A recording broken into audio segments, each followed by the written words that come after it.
Should you use AI to create your content? We all know that in 2025, AI is rapidly expanding. And because of that, people are now starting to outsource their creativity to it as well.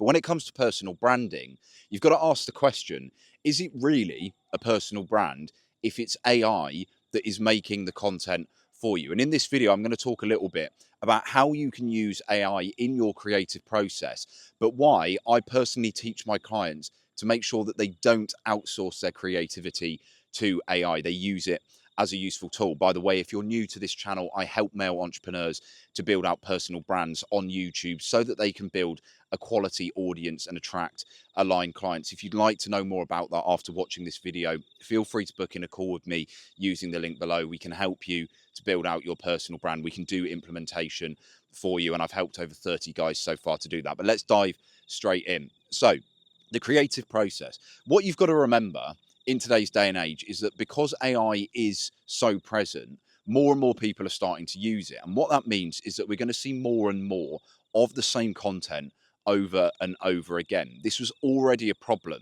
that exists because actually a lot of people lack creativity in the first place when it comes to personal branding. They just copy other people all the time, or they try to mildly replicate what other people are doing. So what we're going to end up with now is people continuing to do that, but they're replicating AI content over and over. And you can see this with written content in particular, ChatGPT content.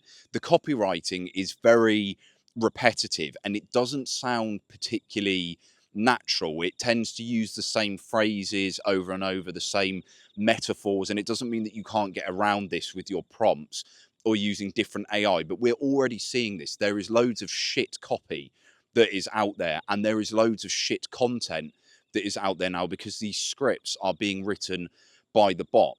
And the thing is, your personal brand is you carving out your unique position in the market based on your stories, your experiences, your worldview, what you do with your time, all of these little things, your skill set. You combine all of these together.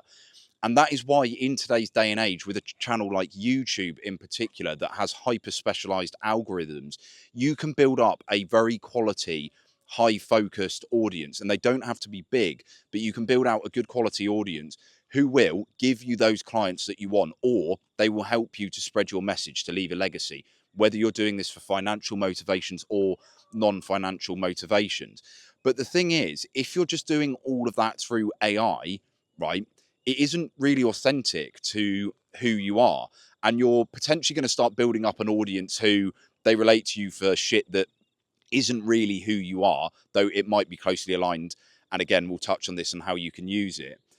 Or what it means is that people are just going to notice that it's the same repetitive shit over and over again, and they're not going to be drawn to that. So what can you do? This is what I would teach to my clients at the moment. You can program the AI over time by speaking to it more and more so that it understands you and your stories. You can tell it a number of relevant stories to use as examples in your copywriting, in your emails, in your content. And then you can get it to intertwine that into the videos that you're making. You can use it to help you change the wording. I would recommend using Claude for copywriting in particular. You can use it to give you prompts on how you position the content. But fundamentally, you want the ideas in the first place to stem from you. The AI can help you with this, but if you are going to use it to come up with the ideas, you need to expand on that. You need to block this out. And the best way that you can do this is just old school. Sit down and write down, pen on paper, because the way that you articulate your thoughts through pen and paper is very different to when you're typing. It's so easy now when you have AI to not put any thought into what you're doing and just hope that the AI is going to do it all for you. I'll give you an example of this. Two lads that I live with out here in Bali, they're building out an agency at the moment, and they deliberately sat down with no phone, no computer, just pen and paper when they were mapping out the ideas for what their agency was going to be called and its elevator pitch, all of this stuff, because they didn't want to outsource that creative element. So it's the same thing with your content. Go on a walk, and then jot things down on your phone in your notes. If you're using something like Notion or a second brain, do that, whatever it is. But use your human capacity for creativity. Go out on a walk and jot these things down. Notice things throughout the day. And then when it comes to planning the video, sit down and just write these things out pen to paper rather than asking the AI. Now, you can use the AI to then expand on the things that you've written and potentially draw links with what you're doing and change your wording, particularly when it comes to things like your calls to action, like how to incentivize people to buy your product or service with whatever it is you're offering, this kind of stuff. It can help you. It can be like an advisor, but don't rely on it. Use your own creativity in the first place. But guys, that's all we really need to say in this video. As I mentioned, if you are wanting to build out a personal brand yourself, feel free to check out the testimonials below and book in a call with me. Like I said, we can help you with your strategy. We can help you to build out your systems so that it saves you time and you can focus on your business. And we've successfully done this with 30 guys so far. But I'll see you in the next one.